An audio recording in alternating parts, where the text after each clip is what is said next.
முதல்வர் திருமதி சங்கீதா ஸ்ரீதர் பாபு அவர்களே, வணக்கத்திற்கும் பாராட்டுதலுக்குரிய பெரியவர் பாப்பராஜ் அவர்களே, இருபால் பேராசிரியர் பெருமக்களே, என்னுடைய அன்புக்கு பாத்திரமான பெற்றோர்களே, உங்கள் அனைவருக்கும் இந்த இனிய மாலை பொழுதிலே அன்பான வணக்கத்தை தெரிவித்துக் கொள்வதிலே மகிழ்ச்சி அடைகிறேன். நான் லண்டன்ல பட்டிமன்றம் நடத்தியிருக்கேன். அமெரிக்காவில் நடத்தின பட்டிமன்றம் தான் இப்ப கல்யாண மாலையில எவ்வரி சண்டே போயிட்டு இருக்கு. அமெரிக்காவில் ஒரு 4-5 ஸ்டேட்ல பண்ணியிருக்கேன். இலங்கையில பல முறை பண்ணியிருக்கேன். ஆனா இந்த மாதிரி பட்டிமன்றத்தை நான் இதுவரைக்கும் பார்த்ததே இல்லை.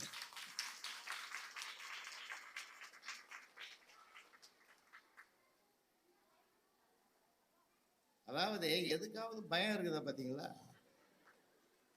நான் ரொம்ப ரசிச்சேன், ரொம்ப ரொம்ப ரொம்ப ரசிச்சேன். நான் எங்க பட்டிமன்றத்தில் இப்ப மணி சார் இருக்காரு, அவரும் பட்டிமன்ற பேச்சாளர் தான். என்னுடைய பட்டிமன்ற உலகத்தில் நான் இது வரைக்கும் ஒரு 5000 மேடையாவது பார்த்திருப்பேன்.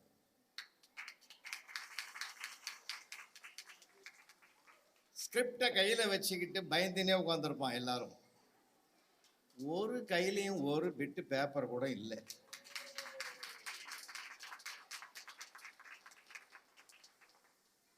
இந்த பிள்ளைகளுக்கு வருங்காலத்தில் பேச்சு உலகம் காத்திருக்கிறது என்ற ஒரு வாழ்த்தை நான் தெரிவிப்பதிலே மகிழ்ச்சி.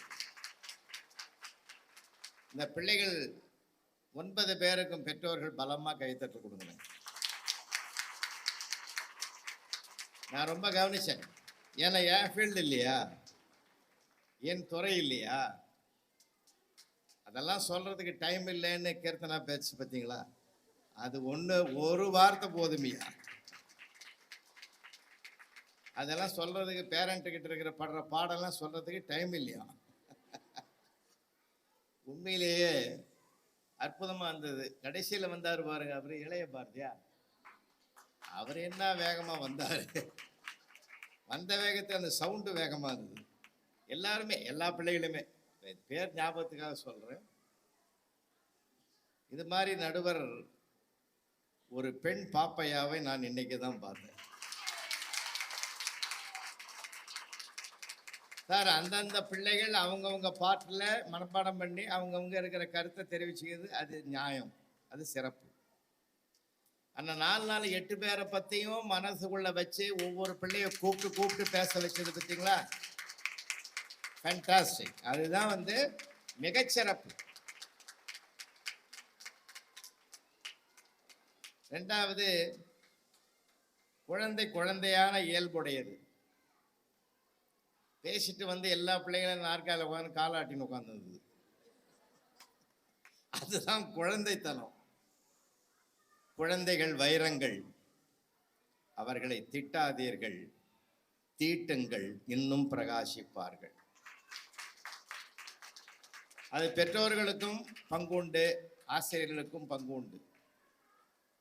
இந்த மேடையில் நடந்த நிகழ்ச்சிகளை எத்தனையும் பார்த்தேன். நீங்க எல்லாமே ஸ்டேஜில் பிள்ளைகள் ஆடுறத பார்த்துருப்பீங்க. நான் பக்கத்தில் உட்காந்து டீச்சர் ஆடுறத தான் பார்த்துன்னு.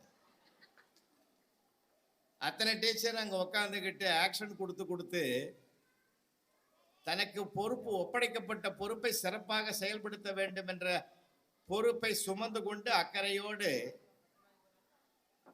தன்னுடைய பிள்ளைகள் என்ற ஒரு உணர்வோடு அந்த டீச்சர்ஸ் எல்லாம் செயல்பட்டதை நாம் பார்த்தோம். அத்தனை ஆசிரியர்களுக்கும் என்னுடைய பாராட்டுகள்.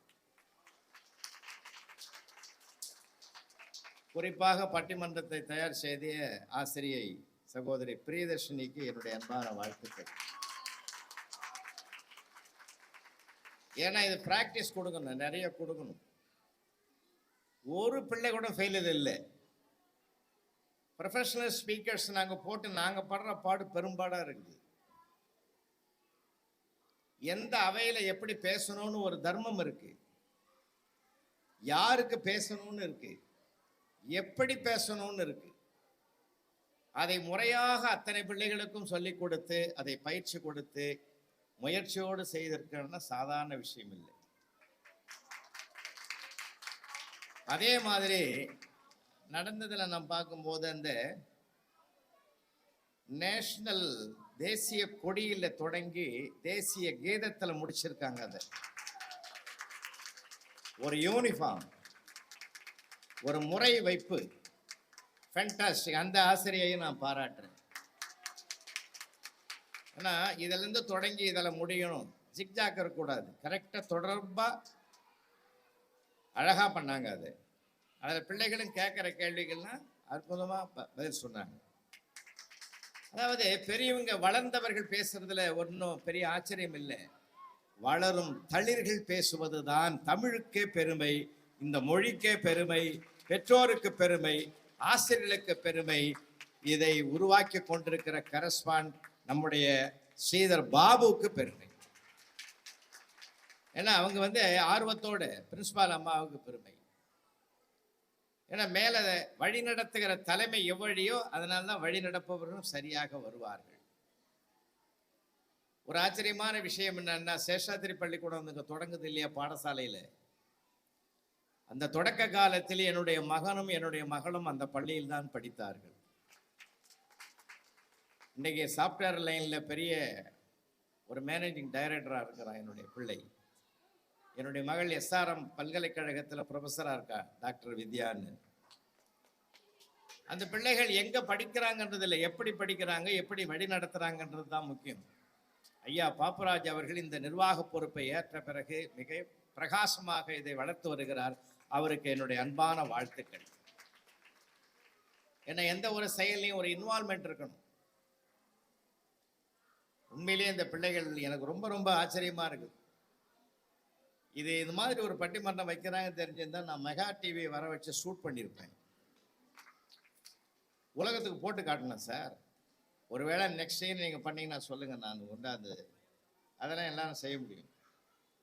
உங்களுக்கு சன் டிவி தவிர எந்த டிவி வேணும்? ஏன்னா ரொம்ப இது மாதிரி ஆச்சரியமான விஷயம். என்னுடைய சரித்திரத்தில் முதல் இதை தான் பார்க்குறேன். பிள்ளைகள் ஆடுவாங்க, பாடுவாங்க.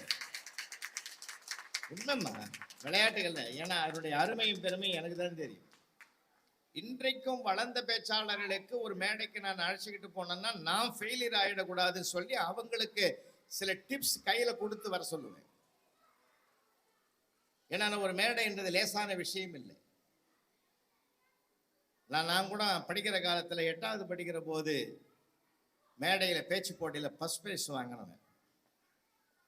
விளையாட்டுகள்ல அதுவும் பாரதியாரை பத்தி பேசி, பாரதியார் எட்டயபுரத்தில் பிறந்தார், கவிதை பாடினார், 39 வயதில் இறந்தார். இந்த 3 சென்டென்ஸ் தான் பேசினேன். அதுக்கே எனக்கு முதல் பரிசு கொடுத்தாங்க. ஏன் தெரியுமா? இறந்தான்னு சொல்லிட்டு அழுதுட்டேன். என்னைக்கோ இறந்து போன பாரதியார் நினைச்சு இந்த பையன் அழறாம் பத்தியான்னு எனக்கு பரிசு கொடுத்தாங்க. நான் அதுக்கு அழுதேன். மனப்பாடம் பண்ணதெல்லாம் மறந்து போச்சேன்னு எழுத.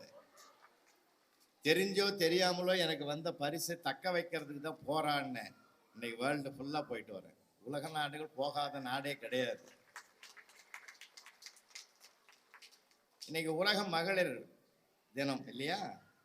தாய்மார்கள் தாங்க எல்லாத்துக்குமே காரணம். தாய் தான் காரணம். ஏன்னா தொப்புள் கொடி உறவு, தாலி கொடி உறவு, இந்த உறவு தான் உலகத்துக்கு அச்சாணியாக ஆணிவேராக இருப்பது. இது பைபிள் ஆகட்டும், குரான் ஆகட்டும், குறளாகட்டும், பகவத்கீதை ஆகட்டும், எல்லாமே சொல்லக்கூடிய, வலியுறுத்தக்கூடியது.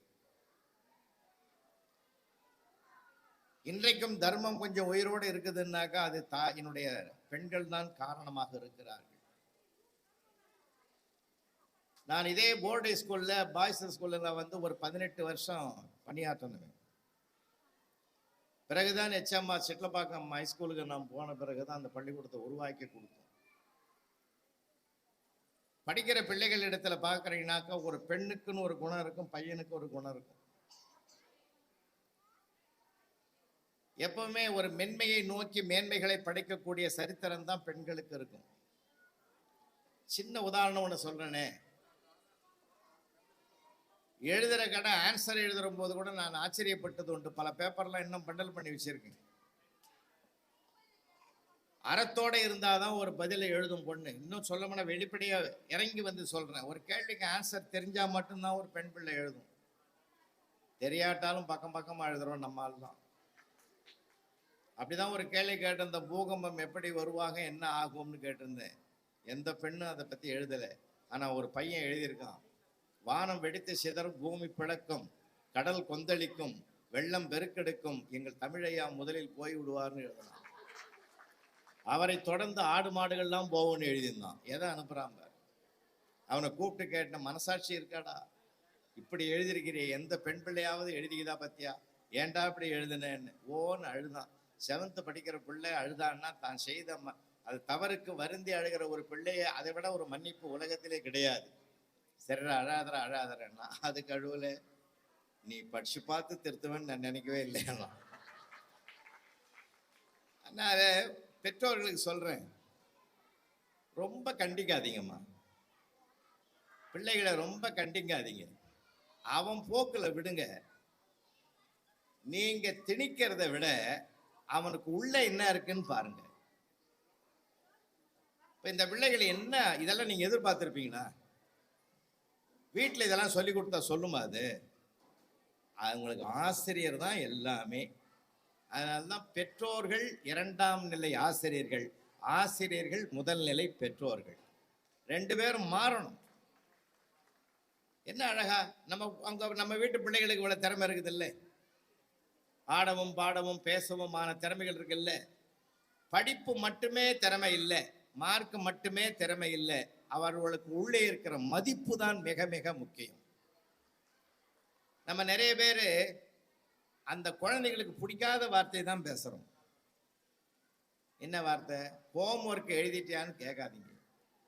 நம்மளை எதிரியை பார்க்குற மாதிரி பார்க்கலாம். அதை தாண்டி உனக்கு என்னடா பிடிக்கும் ராஜா, என்ன விளையாட்டு பிடிக்கும், என்ன சாப்பிடுவ, அப்படிலாம் கேட்டுட்டு அப்புறம் ஹோம்ஒர்க் எழுதிட்டியான்னு கேளுங்க. எழுதிடுறோங்க ஐயா, எழுதிடுறோங்க கேளுவோம். எடுத்த உடனே அதை கேட்டோம்னா விருப்பமான வார்த்தைகளை பேசிதான் அந்த பிள்ளைகளிடத்தில் நாம் காரியத்தை இன்னைக்கு சாதிக்கணும். ஏன்னா குழந்தை வளர்ப்பு என்பது சாதாரணமானதில்லை. நான் ஒரு வீட்டுக்கு போறேன், ஒரு பையன் ஒரு பெரிய புஸ்தகத்தை வச்சுங்கிறான். 3 வயசு தான் இருக்கு அதுக்கு. அதை வாங்கி பார்க்குறேன், பயந்துட்டேன் நான். குழந்தை வளர்ப்பது எப்படின்னு இது புஸ்தகம். இதை ஏன்டா நீ படிக்கிறேன்னு. இது மாதிரி எங்கள் அம்மா அப்பா வளர்க்குறாங்களான்னு படிக்கிறேன் சார். எவ்வளோ பிரில்லியண்ட்டாக இருக்கான் பாருங்க. இன்னைக்கு ஏன் தெரியுமா, இங்கே இருக்கிற பேரண்ட்ஸ்க்கெல்லாம் நான் ஒன்று சொல்கிறேன், நமக்கு இந்த அளவுக்கு அப்பெல்லாம் கிடையாது, இவ்வளவு ஒரு தைரியமும் கிடையாது. இன்றைக்கு எல்லாமே ஊடகங்கள், கருவிகள் பெருகி போயிருக்கிற காலம். உள்ளங்கையில் உலகம் இருக்கிறது. அப்ப உள்ளங்கையில் உலகம் இருக்கிற காலத்திலே அந்த பிள்ளைகள் எல்லாத்தையும் பார்க்கறான். அதனால அவனை தன்னை வளர்த்துக் கொள்வதிலே தனி ஒரு ஆர்வம் வந்திருக்கிறது. அதனாலதான் இந்த பிள்ளைகள் படிப்பு ஆற்றல் வேறு, படைப்பு ஆற்றல் வேறு. இங்க இருக்கிற பெற்றோர்களுக்கு நான் ஒன்று அன்பாக சொல்றேன், ஒரு லீவ் நாள் வருதா, பிள்ளைகளை நல்லா பேச விடுங்க. ஒரு மணி நேரமாவது பிள்ளைங்கிட்ட உட்காந்து பேசுங்க. எல்லாரும் என்ன பண்றோம், செல்ல கையில் ஆன் பண்ணி கொடுத்துட்டு சாப்பாடை போட்டு கொடுத்துட்றோம். அது செல்லை பார்த்தே சாப்பிட்டு வளர்ந்தா நாளைக்கு மனுஷனை பார்க்கவே பார்க்காது. அதனால அதை கொஞ்சம் செல்போனை கொஞ்சம் தவிர்த்துருங்க. அவனுக்கு பேச வாய்ப்பு கொடுங்க. அன்னைக்கு ஒரு சின்ன பொடி பையன் 6ஆம் கிளாஸ் படிக்கிற பையன் வந்து கேட்குறான், டேடி இன்னைக்கு ஒரு ஸ்மால் பேரண்ட் மீட்டிங் இருக்குது, நாளைக்கு நீ ஸ்கூலுக்கு வரணும்னா. அவர் கேட்டார், பேரண்ட் டீச்சர்ஸ் அசோசியேஷன் மீட்டிங் இருக்குடா, அது என்ன ஸ்மால் பேரண்ட் மீட்டிங்? உனக்கு ஒன்றுமே தெரிலப்பா. நீங்கள், நான், எங்கள் மிஸ்ஸு 3 பேர் மீட் பண்ணுறோம். இது ஏதோ தப்பு பண்ணிட்டு வந்துக்குது. உங்கள் அப்பாவை கூட்டின்னு வரான்னுக்கிறாங்க. அப்பாவை உங்களை கூட்டின்னு வர சொன்னாங்கன்னா அவர் என்கொயரி பண்ணி உதைப்பாருன்னு தெரிஞ்சு இப்போ ஸ்மால் பேரண்ட் மீட்டிங்னு டெவலப் பண்ணாம பார்த்தீங்களா? அவன் தான் புத்திசாலி. ஏன் தெரியுமா? தனக்கு வரக்கூடிய பிரச்சனையை சால்வ் பண்றதுக்கு ஒரு ரூட்டை கண்டுபிடிக்கிறான் பார்த்தீங்களா? அவன் இந்த நாட்டுக்கு தேவை. ஏன்னா வருங்காலத்தில் ஏதாவது பிரச்சனை வந்தால் அதை சால்வ் பண்ணக்கூடிய திறமையை அவன் கையில் எடுப்பான். அதனால அது தப்புன்னு நீங்க ஒதுக்கிடாதீங்க.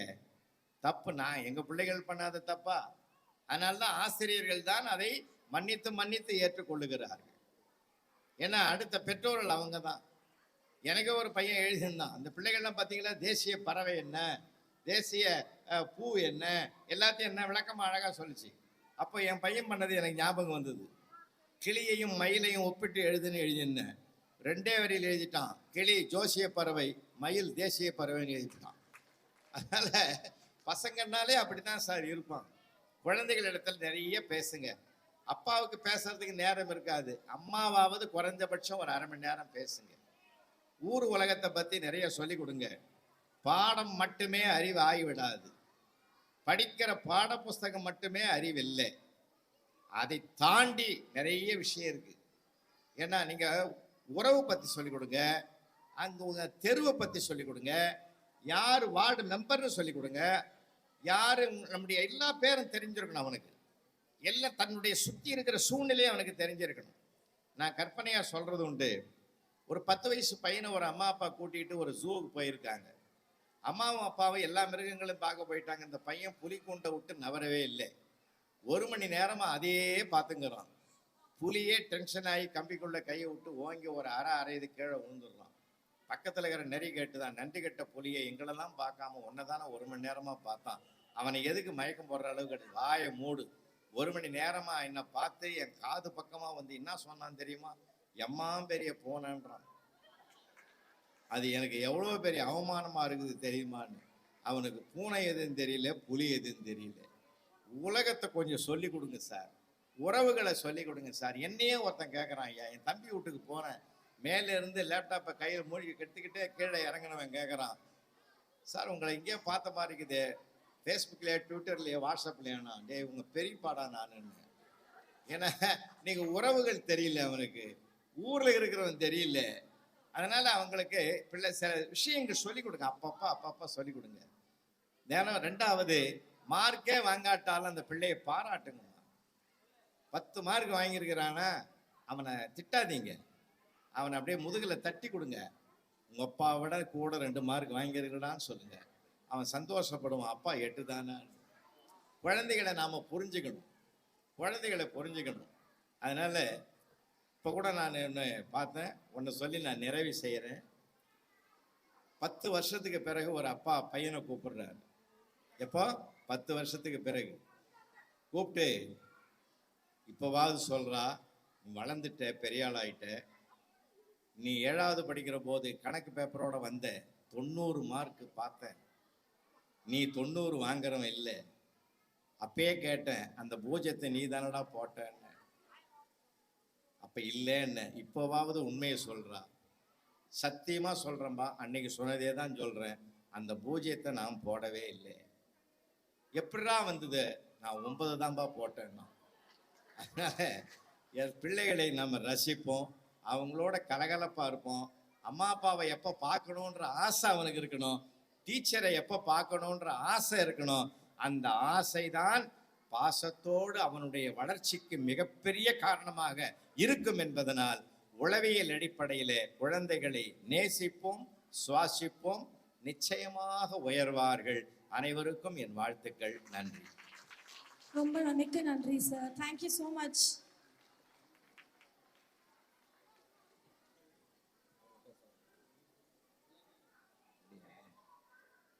இன்றைக்கு உலக மகளிர் தினம் என்பதனாலே இப்போ என்னுடைய வாழ்த்து செய்தி கூட சாயந்தரம் சன் டிவியில் போச்சு. நீங்கள் புறப்பட்டு இங்கே வந்திருப்பீங்க, அப்போ போச்சு. உலக மகளிர் தினம் எந்த வாய்ப்பும் மற்றவர்களுக்கு கிடைக்காத ஒரு வாய்ப்பு, மகளிருக்கு மட்டுமே உலகம் கொடுத்திருக்கிற மரியாதை. அந்த மரியாதை இன்றைக்கு உலகம் முழுவதும் ஒரு தாய்மையை, பெண்மையை போற்றுகிற பொற்காலம். ஏன்னா பெண்மைக்கு அறிவு என்பது எல்லாருக்கும் பொது, ஆனால் ஞானம் என்பது ஒரு பெண்ணுக்குள் இருக்கிறதுன்னு பாரதி அன்றைக்கே பாடினான். பெண்ணுக்குள் ஞானத்தை வைத்தான் புவி பேணி வளர்த்திடும் ஈசன் அப்படின்னு. அந்த ஞானமும் கல்வியும் பெற்றிருக்கிற பெண்களை நாம் அனைவரும் பலத்த கைத்தட்டலோடு பெண்களுக்காக ஒரு பாராட்டை தெரிவித்து, அவருடைய பெருமை வளர வளர நாட்டின் பெருமை வளர்ந்து கொண்டே இருக்கும் என்று சொல்லி, அதனால்தான் கல்லூரி வாசலை மிதிப்பது கனவாகிவிடக்கூடாது என்பதற்காகத்தான் தமிழ்நாடு அரசாங்கம் மாதம் 1000 ரூபாய் கொடுத்து நீ படி என்று அவர்களுடைய படிப்புக்கு தூண்டுதலாக இருக்கிறது என்றால், இன்றைக்கு பெண் கல்வி ஓங்கி இருக்கிறது, உயர்ந்து இருக்கிறது. வாழ்க பெண்மை, வளர்க பெண்மை. நன்றி, வணக்கம். Thank you so much, sir, for your inspiring speech. Thank you so much.